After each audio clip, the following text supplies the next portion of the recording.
Welcome to the CFG Gamecast, episode number 157, a weekly podcast created by gamers and streamers who like to discuss the latest gaming topics from the previous week. We stream a new episode on Saturdays or Fridays and release it on podcast services like Apple, Google Podcasts, Stitcher Radio, Podbean, and so much more. So show us some love, give us a follow, a like, a comment, what have you on any podcast services out there, or go to our main website, confreaksandgeeks.com, to not miss an episode. I am Mr. CFG Games himself, Davis Green, and with me today are my two awesome co-hosts. I got Lex in the second seat. What is going on, my cyborg?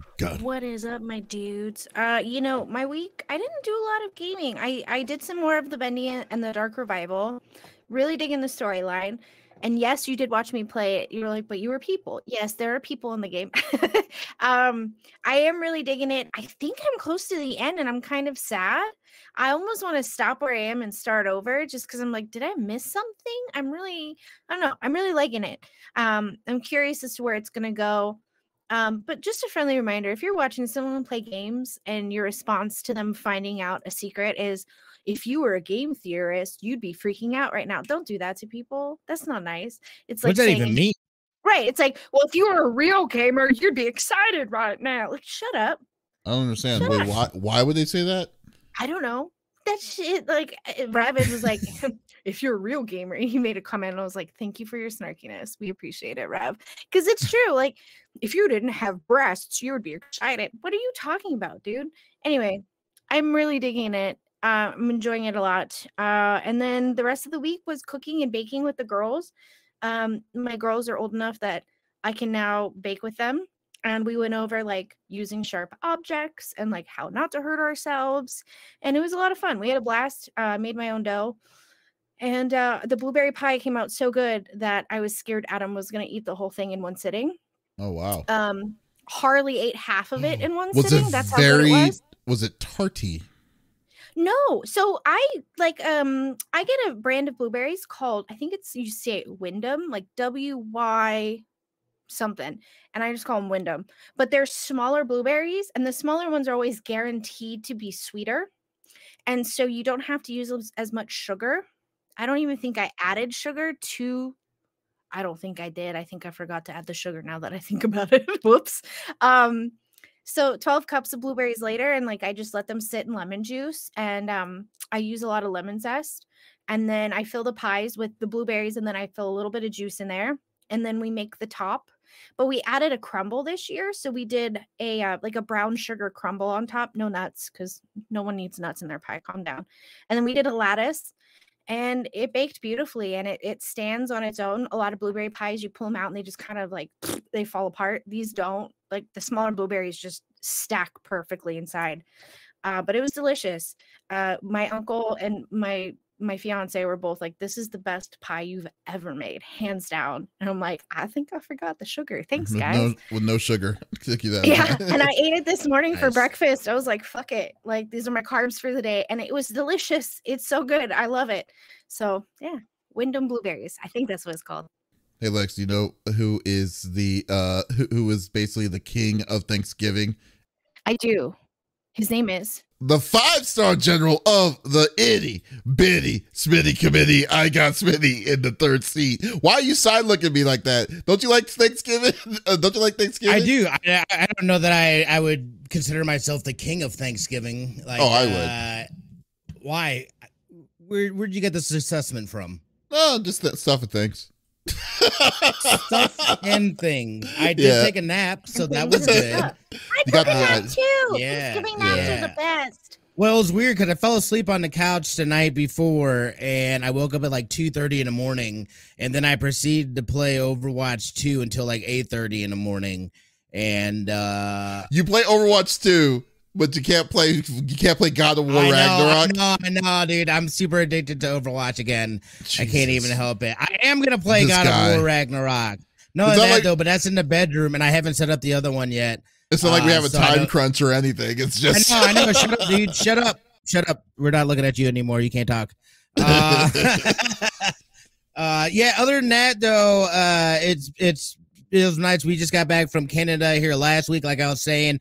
Saw my friend Awinia randomly in the airport. I used to play I know, it's so crazy. was our We used to play diva. Overwatch together. Yeah.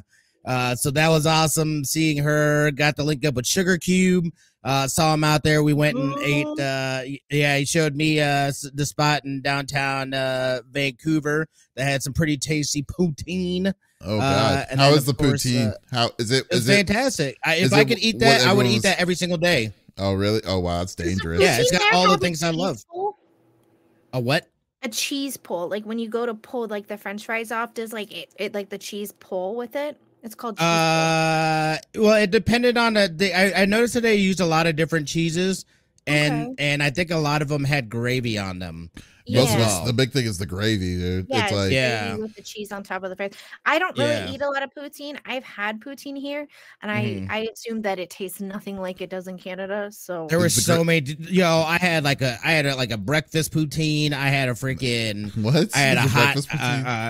I had a freaking hot chicken poutine. Like, oh yeah, no, they got so many. I was just like, this is crazy. Yeah. Oh my God. I tried as much poutine as I could while I was up there. Like, if I could, like I said, I would eat that stuff every single day of the week. But it was fantastic. It was a great trip. And everything was solid. Other than that, though, just kind of finally got caught back up on work stuff as well. So I'm really just taking this time here. That I've been off since Wednesday. So just kind of recharging and chilling and playing some games on the back end. So what about you, man? Buddy? Sorry. Yeah, for the most part. I'm caught up. Yeah. Yeah, no, it feels good. Feels good. What about you, David? How's your week been, brother? It was actually pretty good. I went to I kind of did a last minute Thanksgiving to my aunt's and my uncle's house in Austin. You went to my favorite place, Austin, Texas. Yeah, I haven't been back to. I haven't. It was funny. The first thing I did was when I came to their house. I talked to my uncle, and then my uncle looked at me, and then I was like, "Hi," and then he was like, "I haven't seen you in 20 years." Oh my goodness! Yeah, 20 years? Yeah, 20 years. It's been 20 years. Like, yeah. So I wasn't even thinking about it. He didn't recognize you. You just walked up like, "Hey man." Well, it's not like I didn't communicate with him or talk to him throughout that 20 years. It's just that we haven't physically seen each other in 20 years.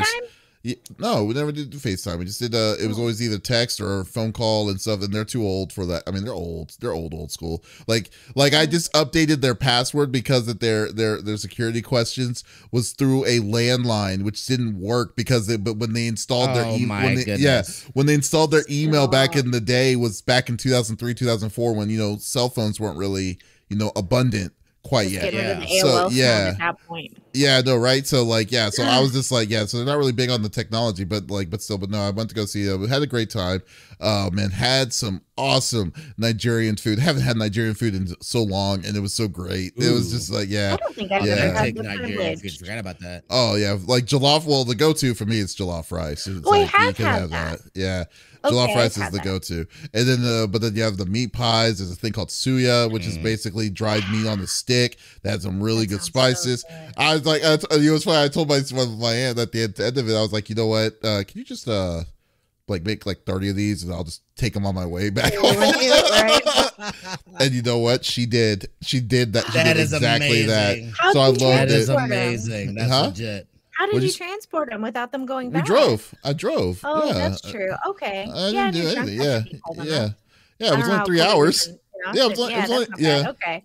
Yeah, it was great. So I was just like, you had to go to an airport. No. It was great. I had a good time. And then on my way back, then I was like, you know what? I need to go. Like, let me just go to. I'm gonna only go to one store for Black Friday, and then because I didn't want to deal with the crowds and stuff. And I went to the Insano store in the Nebraska Furniture Mart. I need to get like sponsorship with them because these people, I love this store. This store is awesome. FaceTime me and walk in there with me, dude. This store is freaking give you my card. This store is freaking amazing. Yeah. So then I bought myself. So I bought one thing. I bought the least expensive thing was this copy of Lost Judgment for the PS5. So I bought this for $10. Nice. Like on the PS5, and then I was like, okay, so because I love the people who do Yakuza and stuff, so got that, And then I decided to go ham and decided to buy a $2,700 new TV for the replacement of the moving services that broke my old TV. So that and play like my PS5 on a nice television again. So definitely miss it. Yeah. So finish Star Treks. I need to finish the Star Treks. You do need to finish. We have to have a long convo, but we should just do one podcast talking about the Star Treks. Going Trekkie why they changed Klingons into potatoes. So evolution. Yeah. Right. I'm not buying that. But let's go. But let's go on to the next thing. So I know y'all don't want to be talking about some more Star Trek fights between me and Lex. So let's go through the normal rigmarole that we like to do each and every week. So each of us chooses a topic of discussion from the previous week. The topic would or could be something about gaming or something that happened in the gaming industry itself. And we don't want to talk about it amongst ourselves. We want you, the listeners, on twitch.tv/CFG Games to be a part of the conversation as always. So if there's something you wanted to chime in about, by all means, we would love for you to chime in and type it inside the chat, and we would love to discuss it with you as well. So let's get this party started. We'll start off with Lex. What are you bringing to the table? So interesting. I had this conversation with my girls last week. They want to play Roblox 10 and 7. And a part of me, here's the thing. I am the technological one out of me and the other parent. And so Brandy and I discussed, she's like, I don't know how to monitor them when they play these games. And I think Harley would be the one to play it first, and then Danny, the youngest. So how do we move forward with this? I was like, let me dig into this a little bit. And sure enough, I came across a viral video that went viral last year about Roblox and how they're kind of stealing money from babies, more or less. Basically, now there is a Today story that goes along with this. So basically, originally what was going on is Roblox, it was meant for kids.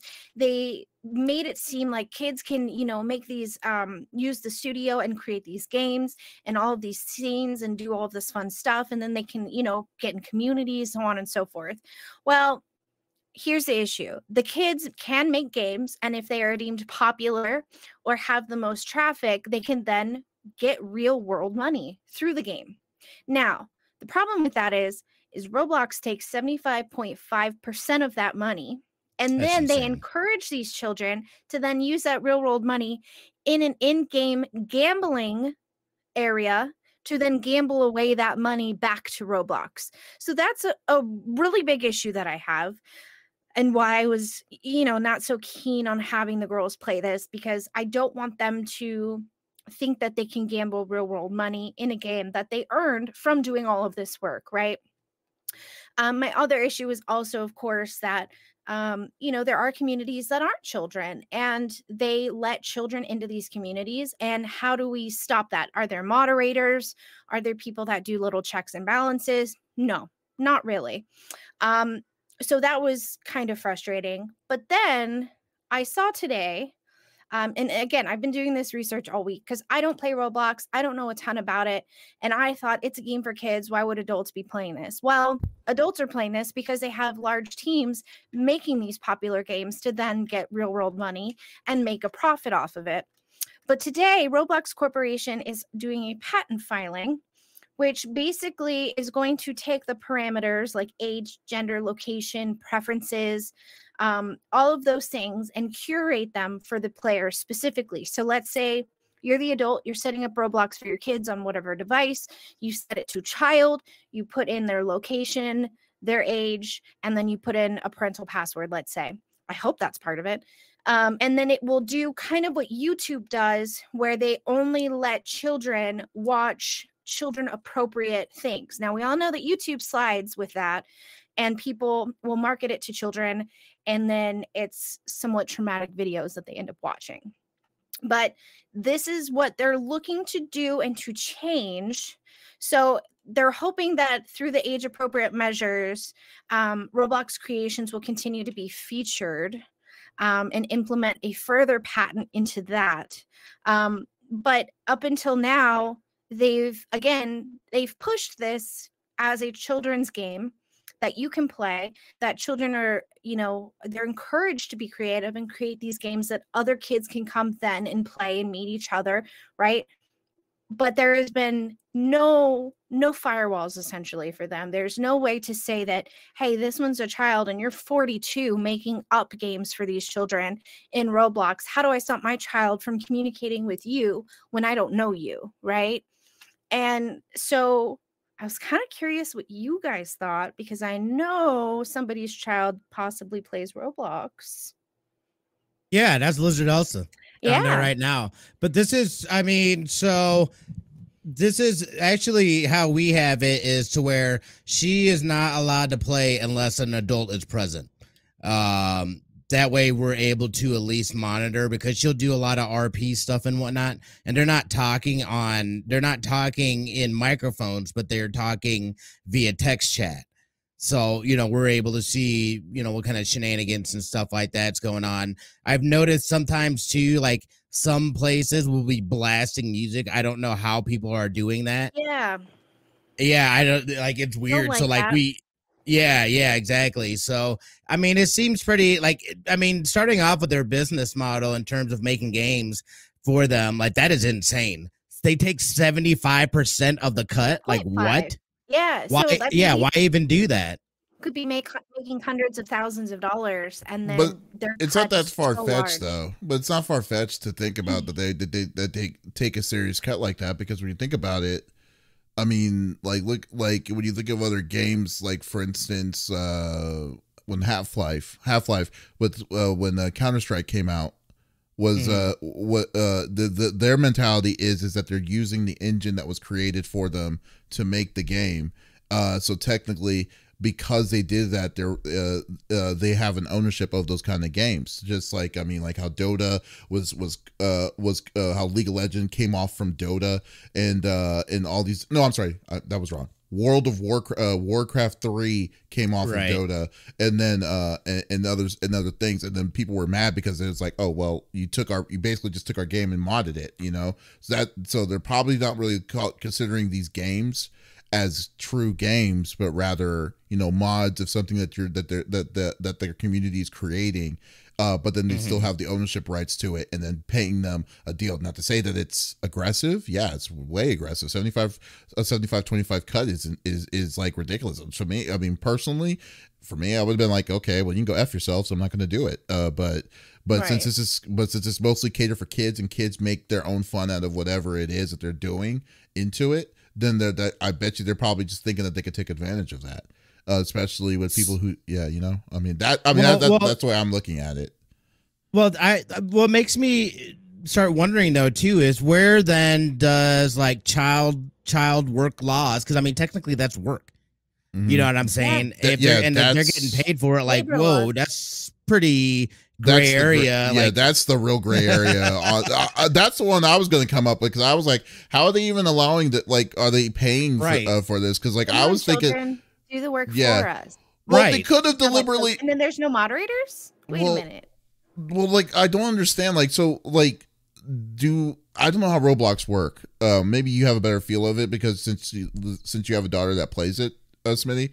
But more like, so when you create a game, do you have to pay to play that game, or is it like free for anyone that's on the server? You just be able to play it, you know? yeah, it's free. You don't pay for any of the games. That's what I was wondering. What are they even monetizing? So yeah, okay. Maybe the ads. But I think a lot of their stuff is based off the cosmetics, because I know that there's issues with their Robux as well, and just like I've heard things about that being problems. Their in-game currency, you know, that kids can get for real world money. Yeah, and think about it this way. So if you create a game, it becomes really popular, and they base how much you make off of how popular it is and how many continuous players keep coming back to it. Mhm. So then that becomes your Robux, right?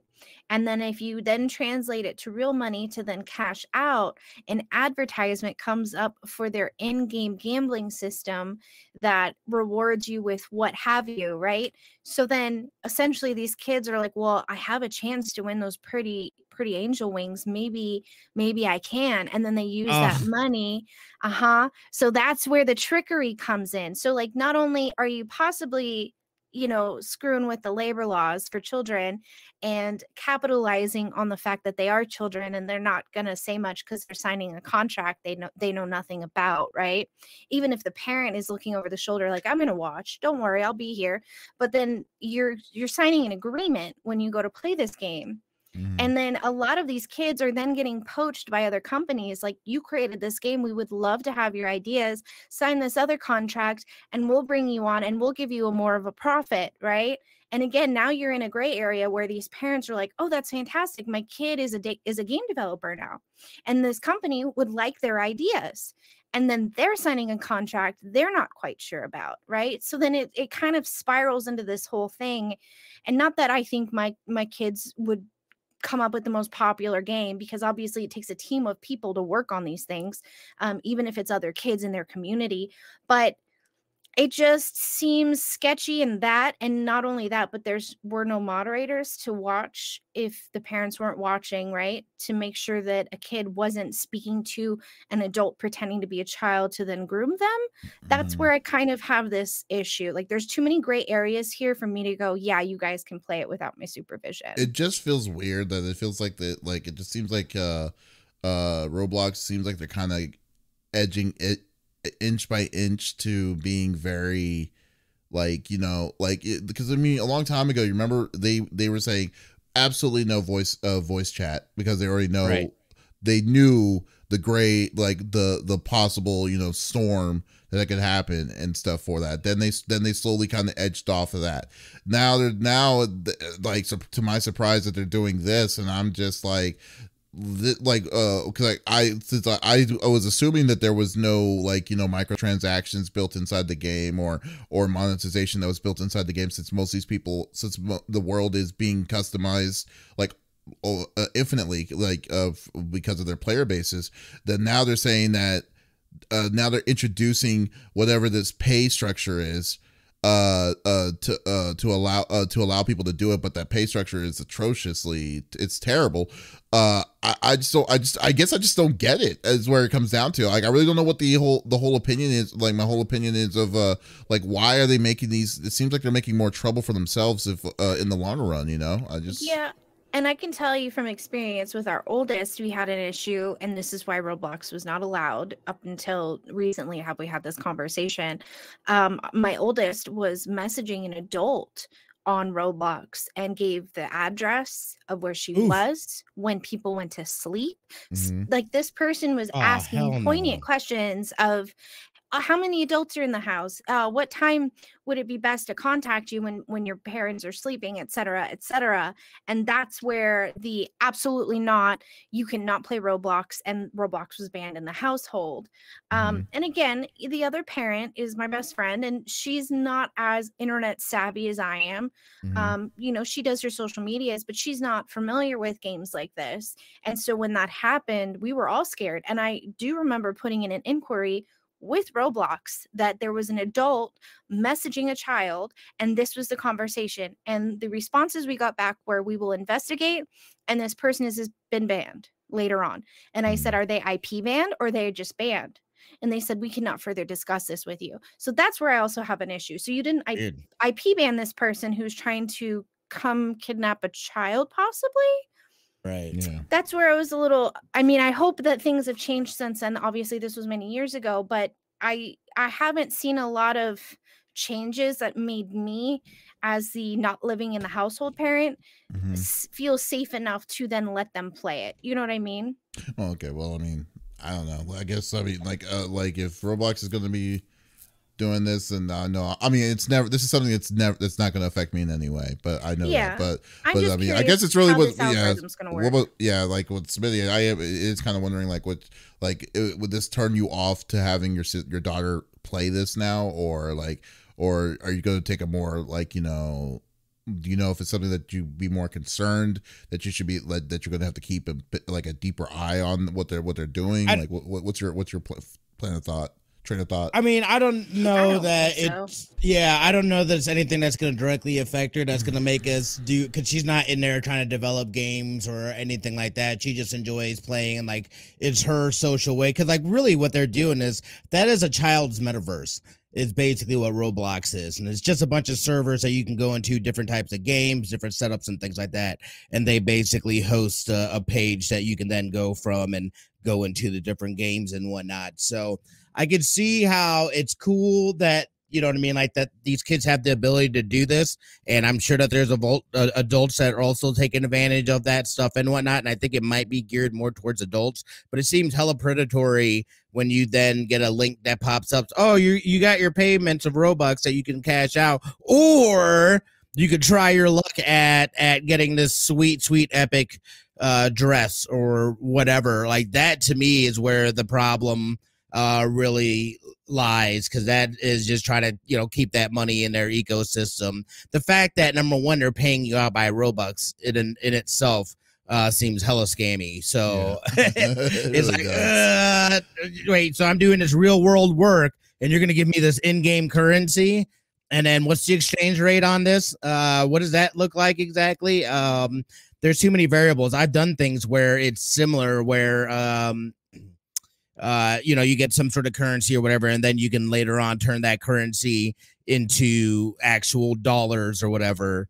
But you know, they always kind of, they just don't sit right with me, because then if you get left with that stuff and the place is, you know, goes belly up or whatever, now you're all of a sudden, not that I'm saying Roblox is going to go belly up anytime soon, but then you got this currency that is completely useless now. No, I and totally you've agree. put in real work and time. So it's like, on your point, I'm curious. So like, let's say you pay $10 for 20,000 Robux, right? And let's say you do enough work to equal 20,000 Robux. Are they giving you the same payment as you would to pay for that, or is it Probably less? not. No, it's Right. going to definitely be So, less. you know, I feel Right. like maybe that's a little scammy. And I know Smitty's really good about watching his kids and knowing what they're doing. And, you know, I think he's good. It's just I'm not in the home. So that's where I'm running into like walls on that. But, you know, teaching them, you know, internet proper, you know, manners essentially is where this is going to lead for me, at least. But yeah, just curious what you guys thought. Thank you. Smitty watches her kids very well, except for Licorice, because we know except for Licorice and all the Smitty damn is now a wires that she she. gets. Yeah. Don't worry. You guys didn't know? He called you a her. Don't I worry. like it. I know. I heard. Don't I've got your worry. wings worry over about it. here. Forget Don't about it. worry. Okay. All right, so my topic here, I was, so the week before Thanksgiving, I picked up Pokemon Violet. Why Violet? I like the color purple. It's my favorite color.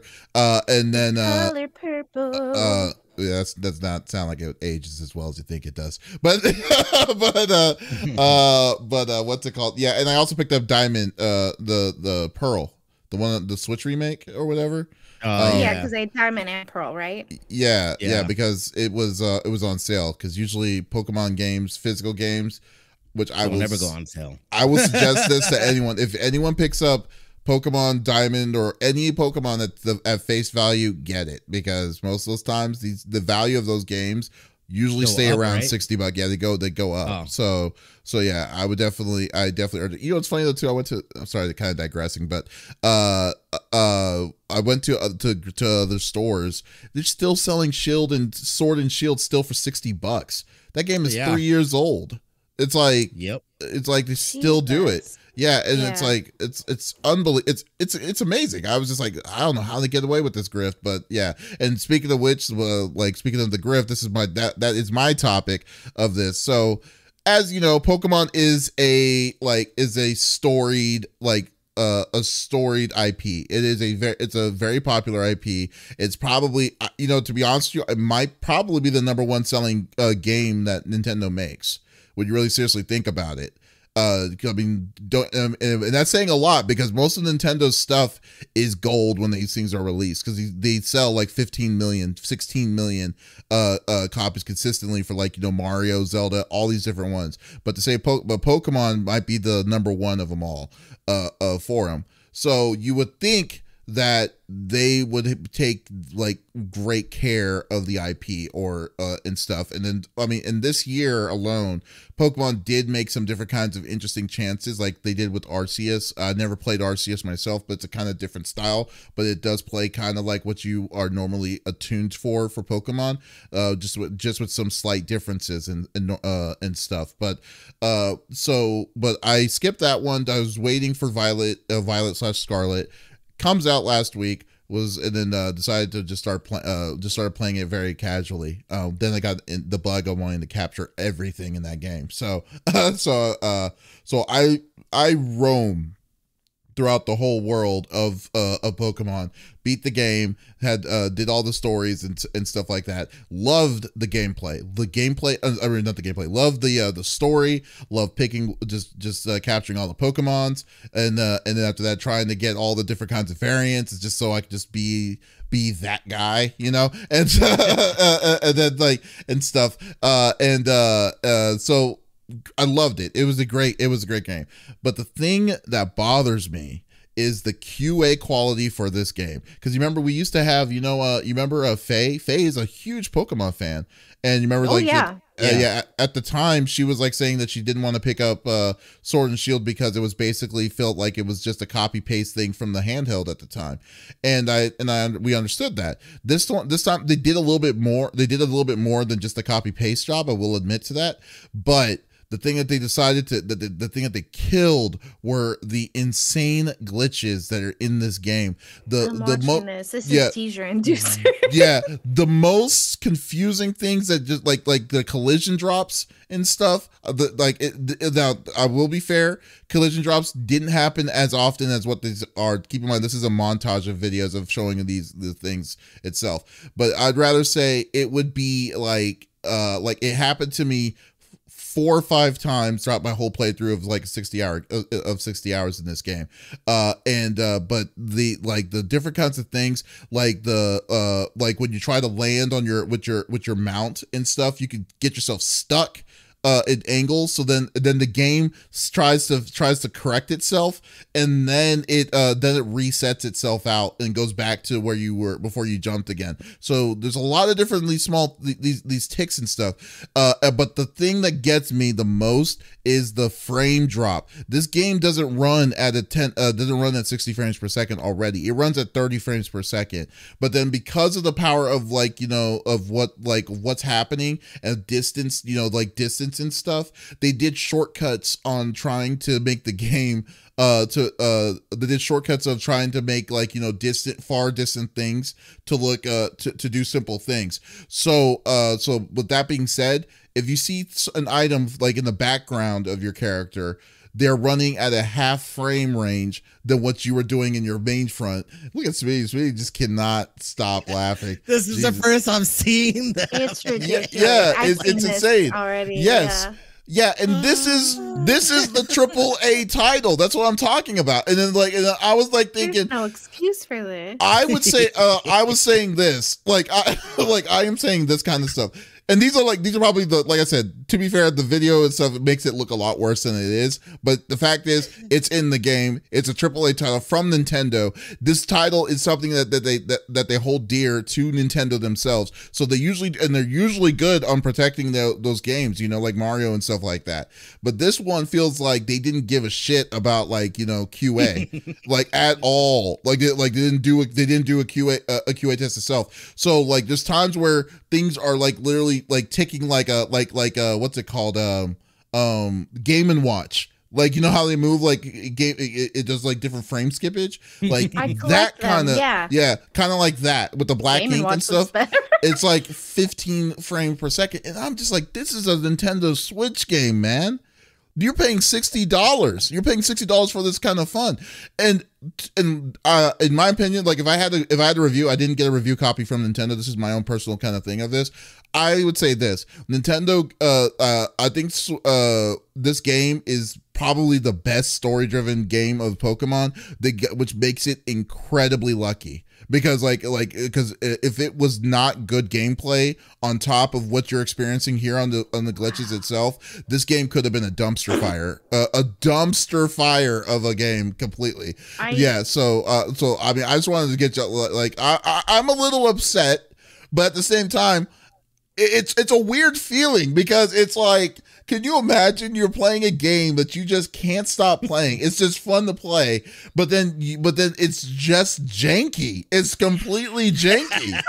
It's like, what the hell? Like, it's like I'm torn. I'm legitimately torn apart. It's like, man, this game is shit. But it's like, no, I can't say it's shit because it was fun to play. It's like, it's like, yeah, it was real fun to play to do it. So yeah, so I want to get y'all's take on this weird phenomenon and stuff, you know.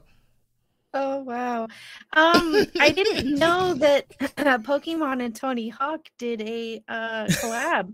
I mean, she was literally skateboarding on the rooftop gutters, doing a grind. I'm just confused as to how this got past the testing phase. Do you know what I'm saying? Like, someone had to play this game and go, yeah, we're all good. No, we're not. Did you think it was just a weird glitch on your end? I'm confused. And their excuse as to, well, we met, you know, our limit. Well, then figure it out. Right? Wow. Oh, I'm this person's head is in a wall. You know, as Kit says, I hate when my head and Armin do that too. You know, it's like these poor people are having like debilitating spasms that cause their arm to go through their eyeball socket. I don't understand how you could create such a great game with a great storyline to then release. Like, God, this is embarrassing. That's it's very weird. Like, Smitty, what were you gonna say? So this year they've had a pretty, well, the last couple of years I feel like, but especially this year they had a pretty aggressive release slate. I was actually surprised that they were, you know what I mean, like, because with Arceus dropped earlier this year, or was there something else that dropped earlier this year? No, it came out this year. Okay, actually, there was 3 Pokemon games that came out this year. 3, right? Yeah, it was Pokemon Snap, then Pokemon Arceus, and then it was Pokemon Arceus was first, then Pokemon Snap, and then it was Pokemon Violet Scarlet. Yeah. So that was a pretty aggressive release schedule, and you know, again, they had an anniversary and stuff like that too. So it just seems like this game definitely got the B squad treatment on it, and which is unfortunate because that is definitely going to hurt the studio's, you know, reputation wise and just the goodwill that they have built up. I know, speaking with Lucas, he was like, I'm just going to wait till they get this stuff figured out. He was like, I don't want to wreck my experience of the game because of stupid little glitches like this. See, and this is the thing though, and that's why I'm saying this is just a weird phenomenon to me. I think Lucas should get this game immediately. I mean, the game is like, it is crack. It is legitimately crack. Like on it, it plays like all the other Pokemon, even with these weird glitches and stuff like that. Because if you're really gonna trust Nintendo to do an update patch, yeah, okay, good luck on that. But like, this is pretty bad though, man. It is. It's so bad. I know. That's why I find it funny. It's like, I like for me, if I had to review this, like I would review. And then what sucks is this. Like I'm thinking like I would give this at a full, like in our range on our website, shameless plug, confreaksandgeeks.com, out of a 5-star review, I would give this game a 4 still. Even with the graphical glitch, which is, I know that, and you know me, I am a pessimistic son of a bitch. Yeah, you're a savage when it comes to ratings. I don't even understand that. It's funny because it's like I'm looking at myself because I have a really strict system myself because it's like, okay, like, it's the thing that's being eliminated off of this is obviously the graphics, because the graphics itself, there's no excuse on FPS, or like the frame drops, these weird collision issues, these, like, you know, the characters just doing the funky chicken reverse and stuff like that. You know, like, you know, I just don't understand. Like, there's absolutely no reasons for this at all.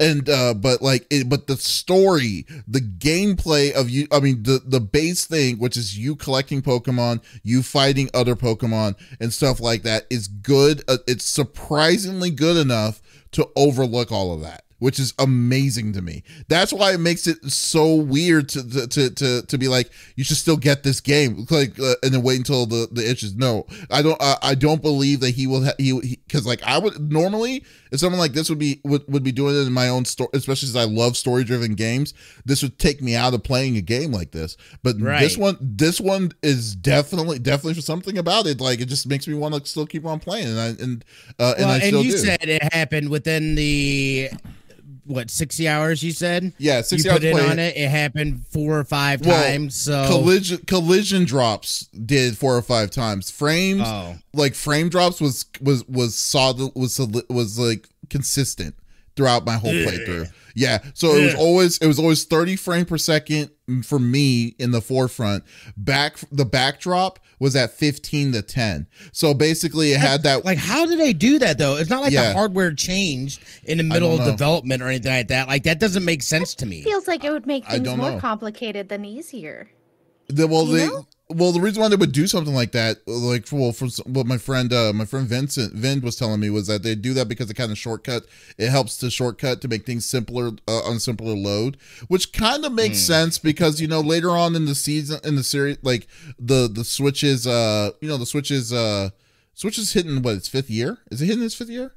Yeah, it's 5th year. It's its 5th year. Games usually get more and more complicated because people are more familiar with it. But to say that this is their first party game and then this is what they released, oh boy, man, I don't know.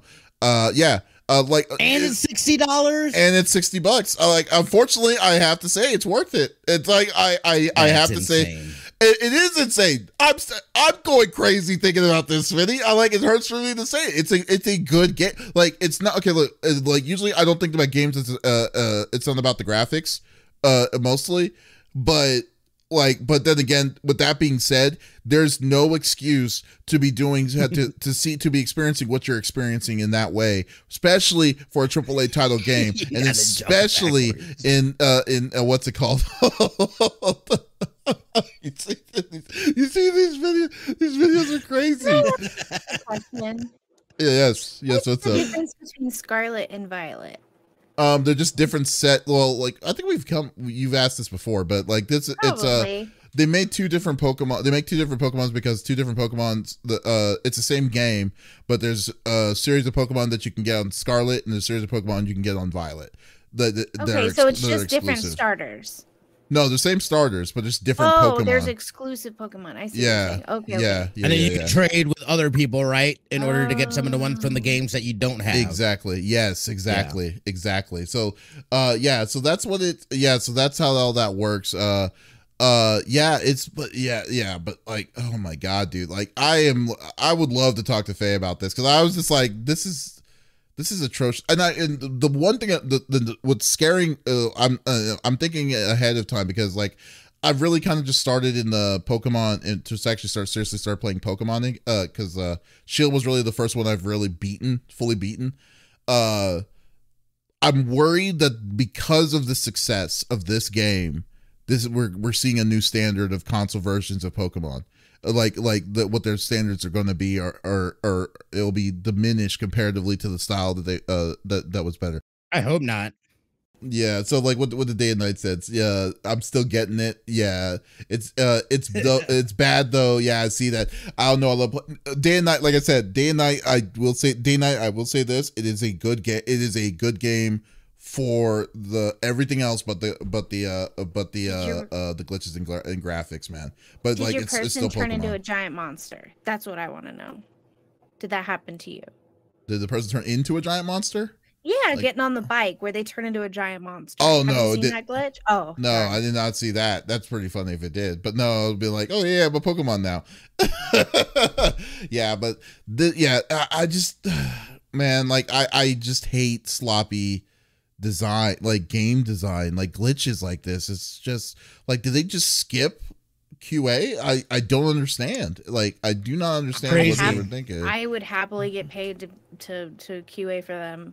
Yeah, and this is Nintendo. Can you imagine, like, if Zelda or Mario or something like this had? I'd be like, pissed. Dude. Yes, like the what's it called? The Breath of the Wild had open world range, but like I like so I'll give it I give Pokemon a little bit more of a pass because they probably did more into using more of the resources than what Breath of the Wild did, because Breath of the Wild was an opening day game. But still, it's like, Jesus, man, this is. I mean, if they did that to Mario, the Italian plumbers would be coming out in full fold, getting angry about this. You know what I'm saying? I don't know. I know. I just don't. I know, man. It's just. I just hope it doesn't set a precedence for future games. Yeah, exactly, because they're gonna make their money, like everybody's saying. Like, I'm still gonna get it. It's worth getting it. This and that. You know, I just hope it doesn't come with the, oh, well, we still made the money, we still did the things, because, you know, the only people that lose there are the consumers and the people that love this series. I'd hate for something like this again to continue moving forward and this be set as an expectation, because I'm sorry, but this is pretty pathetic what I'm seeing. It is. There's no business for it to be looking like this, especially from a Nintendo. You know what I mean? Like, it's just very unexpected. It's very uncouth for Nintendo's. Actually, I'm bringing out the big words now. Uncouth. That's right, baby. For Nintendo itself. It's just like, it's disappointing. That's what it comes down to. I think that's a good way of also describing it. It's very disappointing, especially like for a seasoned series. I mean, the series has been around since 1997. You know? Right. I mean, it's still got my gold. Yeah, so you got the gold. You brought out the Game Boy showing all that stuff out. So like I just yeah. So I'm just saying that, like, it's just I hope they do better. I just hope they don't get the green light on half-assing what they did on this one, and then just that's what they're going to set their standards. Nice. They're going to set their standards to the games too, because that's where it leads to. That means that they're just being lazy on it and stuff, you know. So there you go. But yeah. So but like I said, guys, even though as much as I'm bitching and moaning about this itself, I think it's very important to hold them accountable on the kind of game that they give you, because I mean, dude, like don't sit down and just say, oh, this is, I mean, it's not all about graphics. He's like, yeah, it's not all about graphics, but there's also a expectation or a quality that you're expecting from Nintendo, which this one clearly did not reach to that standard. It's not like, yeah, I understand you spent $60 and you wanted to justify you spent that much money because you loved Pokemon, but it is perfectly fine to be like, this is not what I was this is not what I'm expecting for this. You need like collision like there's no collision domain spots and stuff to go through walls. You're invisible and you're a mount. You're jumping backwards to be able to glitch out. All these different kinds of things. These are bugs. These aren't features into the game. That means that they're So no, people should definitely say something about this and not feel guilty or feel like feel like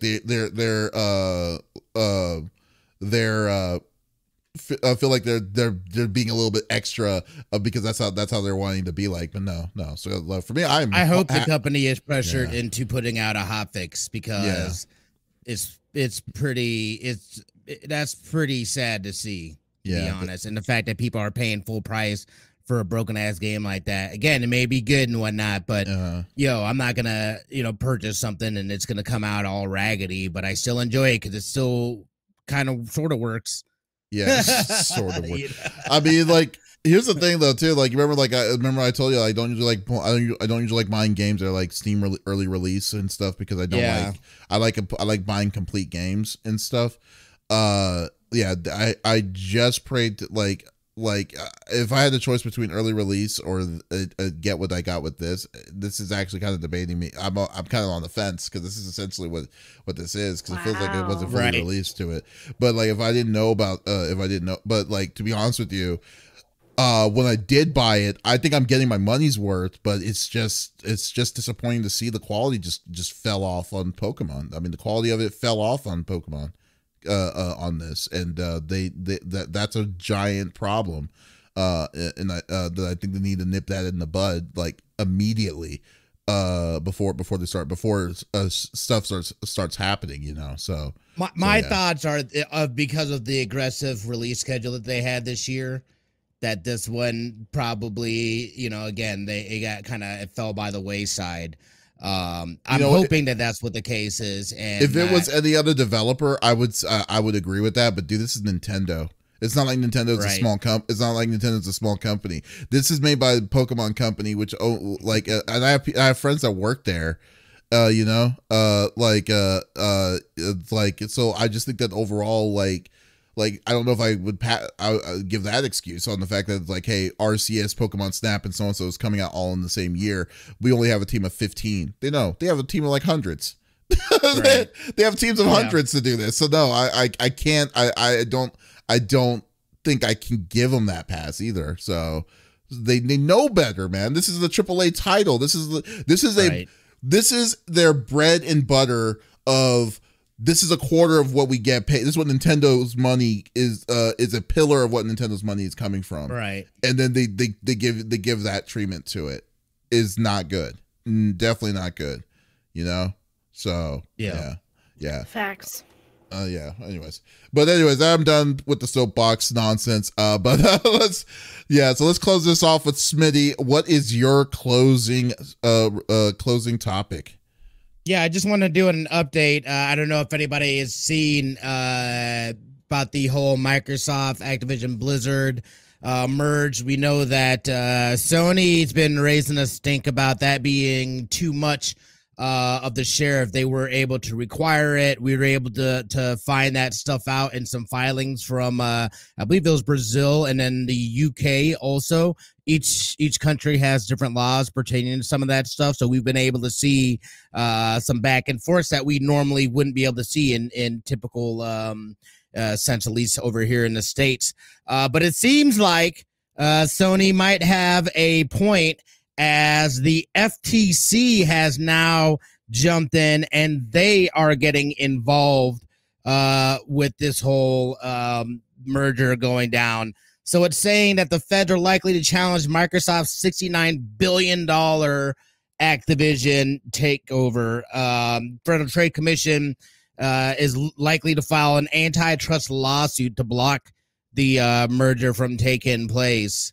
Essentially, it would be one of the biggest moves of this administration's doodads.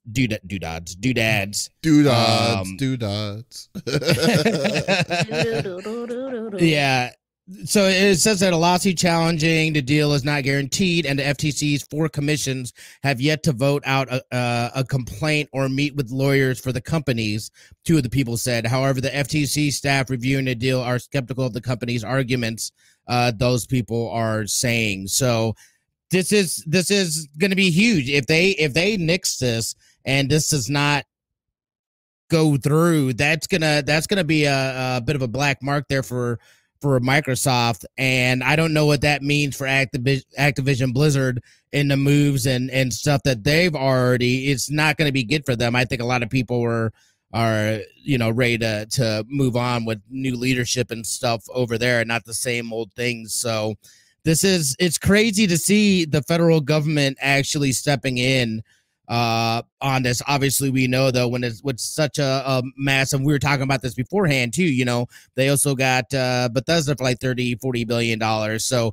for them to tack on Activision Blizzard, they also obviously have Candy Crush as well. It's tied in with that deal too. Like they're just saying they would have too much power in their hands, and no matter how Microsoft is saying, oh, we're gonna keep it open, this and that, there's nothing in writing saying that they have to do that. So if you're know anything about that, they will tell you one thing, blow that smoke where, and then on the back end go and do something completely different.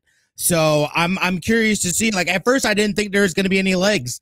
I thought that this was going to push through without any kind of issues, and it seems like Sony, they're at least being heard in terms of what that means for them, and really I feel like a lot of it centers around Call of Duty and just the popularity of Call of Duty. I feel like is what, like, all of a sudden it's like people are like, whoa, hold on, wait a second, that franchise alone is worth multiple other franchises. Like, what are you talking about? They'd exclude, or they would own everything that's underneath that umbrella. Hold on, that's gonna mess with free and fair trade, because they could exclusively, and we know Sony's good for exclusives, so it's kind of funny. I thought it was funny that they were arguing this, but it seems like there may be some validity to it, and just those big numbers, like, it is huge, and that kind of money too, $70 billion for this company is huge.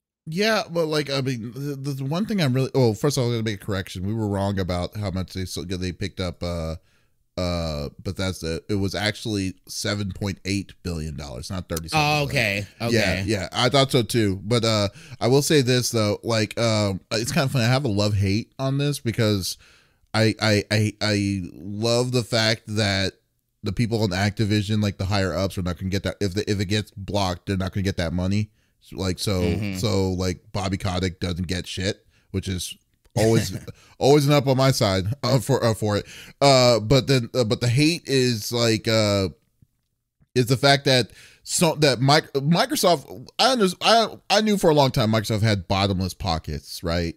And I knew, but like, to say that they're openly willing to, like, and then how aggressive they've been to try to get first party support by gobbling up other companies and stuff like Bethesda and so on and so forth and everything. So, but like, to say that they have $68 billion of play money to go and get the library of Activision Blizzard is scary to me, because they're saying that if this goes through, theoretically, if this goes through itself, this is like $68 billion is like, I mean, it's a massive amount of money, but to them, I bet you that feels like that's just to fill up the tank of gas in their car, which is incredibly scary to me, because that means that you're telling me, and when you look at it in a way though too, like, who's to stop them to say, hey, Microsoft wants to buy out EA or all these other bigger companies and stuff like that. So I can kind of understand the risk of this, and let alone with Activision itself, with their flagship is Call of Duty. You're totally right. Like they said, what they told Sony prior to all of this was that they were going to own up to the contract that they already had made. Right. But they didn't promise them that they were going to say, hey, we're going to be releasing this on other systems the next time or whatever, or the Call of Duty League is an exclusive thing that Sony is doing. So obviously they're going to take that crap away immediately and put it on their systems and stuff, or on PCs or whatever. So like, you're totally right. Like, it's mostly like, if you give them that level of power, or if you back them up on this, then who's to say what the frick are they going to do? Like, towards this, especially that they're already got a lot of power from the other companies that they've acquired in the recent like 2 to 3 years. So yeah, I mean, I'm against, like, I would say I would be personally against them to gobble up Activision. It'd be amazingly funny for it to fall through. But because that means that they would have to get a mid price. But what's the name of the other, like, the other group? Like, it's a group that's like on the DL, but they're everywhere. It's not like it's not Tencent. But like, they own Limited. They just picked up Limited Run, and is it Enhance or is no? It starts with an E. Hold on, Bazinga. Yeah, Bazinga. You made your own company up. I mean, that's my company. Sorry. Bazinga LLC. Like, really quick, while you guys are thinking about that, I wanted to read a little bit from the article. It says, central to the FTC's concerns is whether acquiring Activision would give Microsoft an unfair boost in the video game market. Microsoft's Xbox is number 3 to the industry-leading Sony Interactive Entertainment and its PlayStation console. Sony, however, has emerged as the deal's primary opponent, telling the FTC and regulators in other countries that if Microsoft made hit games like Call of Duty exclusive to its platform, Sony would be significantly disadvantaged. And the FTC hasn't really provided any kind of deal or anything like that. But I mean, it's just interesting. It's interesting because does that also mean, like, how then are they allowed to I don't know how it's interesting because it's like the pot calling the kettle black, you know what I mean? It's like, because Sony absolutely uses exclusivity as a way to draw people over to their console or whatever. They're just trying to say essentially that if Microsoft were to do that, then that would significantly harm their baseline. And I don't know. It's like, well, what if they did like a you know, I'm sure that they will have something like, because, you know, Sony has done things for like, some sort. Yeah, exactly. And that's mainly what they're looking to do, is to kind of future-proof the fact that, number one, they want to get them in a statement to be able to say, we will not lock this under exclusivity to where, you know, only Microsoft is going to have this game and Sony can't touch the game. It wouldn't make sense to me, but again, this is business, so you never know what's going on in the backdrop and what kind of dealings people have going on. So I can understand that concern. I just find it funny that it's Sony that's putting it out there, the king of exclusives. It's like, whoa, you can't make this exclusive though. Hold up. And they did make certain elements exclusive to Sony PlayStation. Did the same thing with Destiny, like weapons and things like that, which even still I feel kind of is an unfair advantage. It is unfair. It is unfair. Yeah, exactly. Exactly. But I can understand where the concern would lie making that. And if they did that with Call of Duty, that would absolutely tank their sales, especially if they did it. You know, even if it were a time thing, it's still going to have to shift their whole finance plan, because I'm guessing they have built in to their finances here's what Call of Duty this year should make. I think the other interesting part too is the fact that Call of Duty is no longer going to be a yearly new game thing too. So that in itself is already going to have projections looking very different than their typical every year we get a new Call of Duty. Here's a X amount of dollars that we can project that's going to be in our bottom line that we can then utilize for other things. So it'll be interesting to see how it all fleshes out for sure. Yeah, I mean, what are you going to say, Lex? I get why. I mean, Sony's being a little bit of a goof, but I get it. I mean, they don't want them to monopolize, and when it comes to business, you're not supposed to. But of course, monopolies exist regardless. I don't think Sony really cares about the monopoly. Well, I guess they do care about the monopoly itself. With this acquisition, it technically they're buying up other.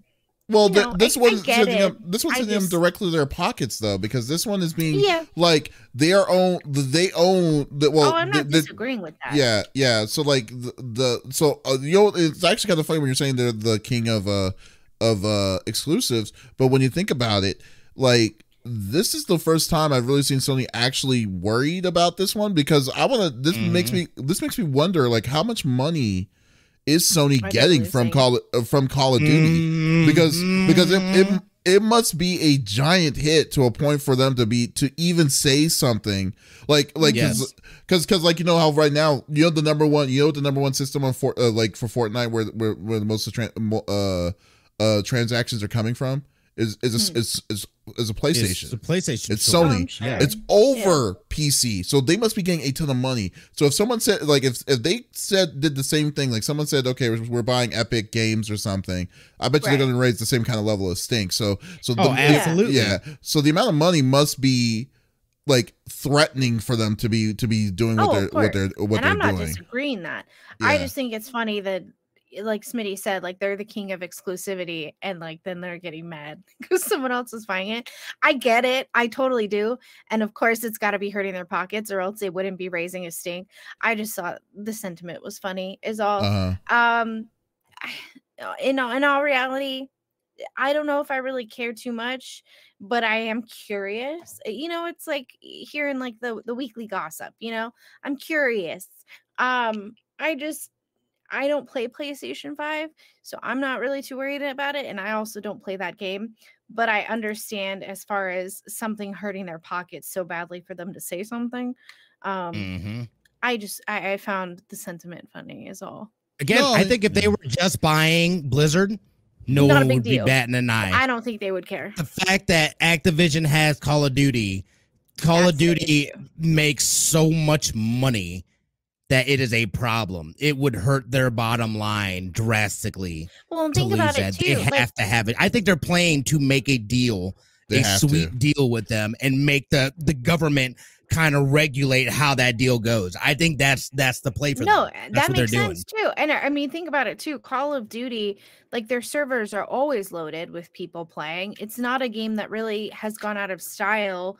We joke about all of these like football and basketball games and soccer games that come out every single year, but they obviously have that much of a player base that they can do that, and they know that their player base will purchase the new one.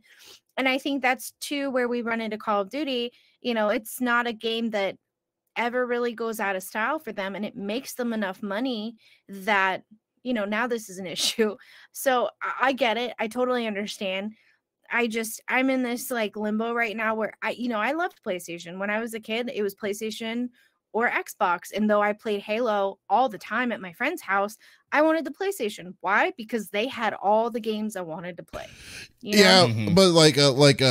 man, like it's interesting because like Sony, because of Powerhouse, like Sony is actually saying stuff like this to it. That's why they're taking it as serious as they possibly can. Because if I believe that if it was more like, let's say it was a lesser people, like let's say if it was just people that was trying to petition to make this halt, this would have gone through a long time ago.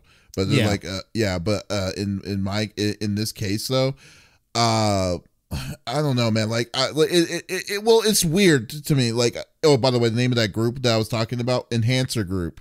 Or Embracer, Embracer Group. Mm-hmm. Yeah, the Embracer Group is like, they own so many IPs, a ton, and then like you don't know them. I mean, you don't know the name of them, and they just come out of nowhere. But these people have like serious amounts of cash. Like, like if a third party group like Embracer Group decides to pick up like Call of Duty or Activision Blizzard, I bet you that'll be better for them to do it. In my game, like if they can find an outside source to kind of do something like that, then to be the middle ground, then it's possible. But I think that like the amount of money that Call of Duty is generating, even though hate it or love it, it is what it is at that point with Activision. That's their moneymaker. They're the ones that set up. They're the one that set up 4 different studios to run different versions of Call of Duty, so run year to year.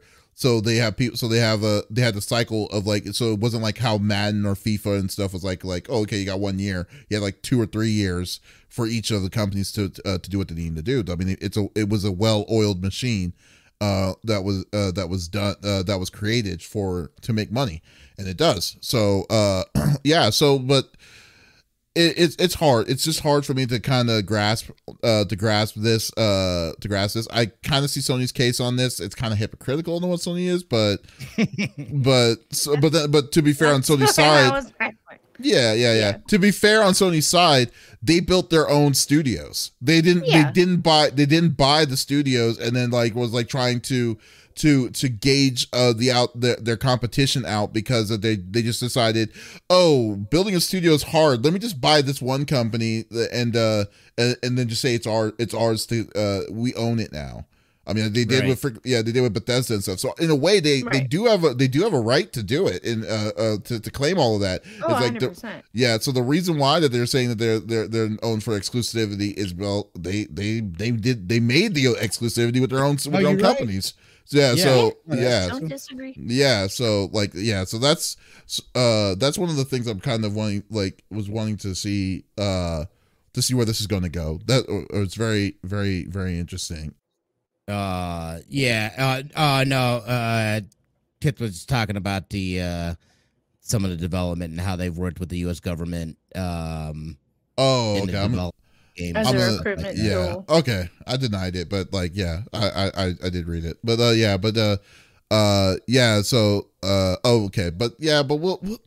definitely see where the saga is going to go. At least it's not an open shot. At least it's a discussion. That's all you're asking at this point. Right. So let's see where it's going to go. I'm pretty sure it's going to end up going through, but we'll see where it's going to go. I mean, yep. So we'll see how it is.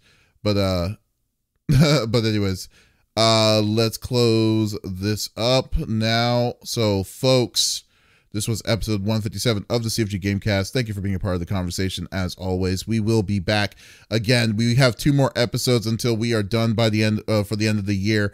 So definitely we'll be back again Friday. Friday next week for a new live episode. But if you do forget, if you did miss this episode, that is perfectly all right. We will release this podcast episode on all podcast services, Apple, Google Podcasts, Stitcher Radio, what have you, on any podcast services out there at the beginning of Monday morning. So there's absolutely no reason to miss out on our sexy voices. Oh yeah. Yeah. Guys, thank you so much. And we'll be back again next week with some awesome more content on our website, confreaksandgeeks.com. But in the meantime, why don't you just settle down, just let the itis take you from your Thanksgiving Day meal and feast, and it's leftover Friday, so we know that where that's gonna go. But in the meantime, guys, this is Davis, Lex, and Smitty signing off. Y'all, take it easy.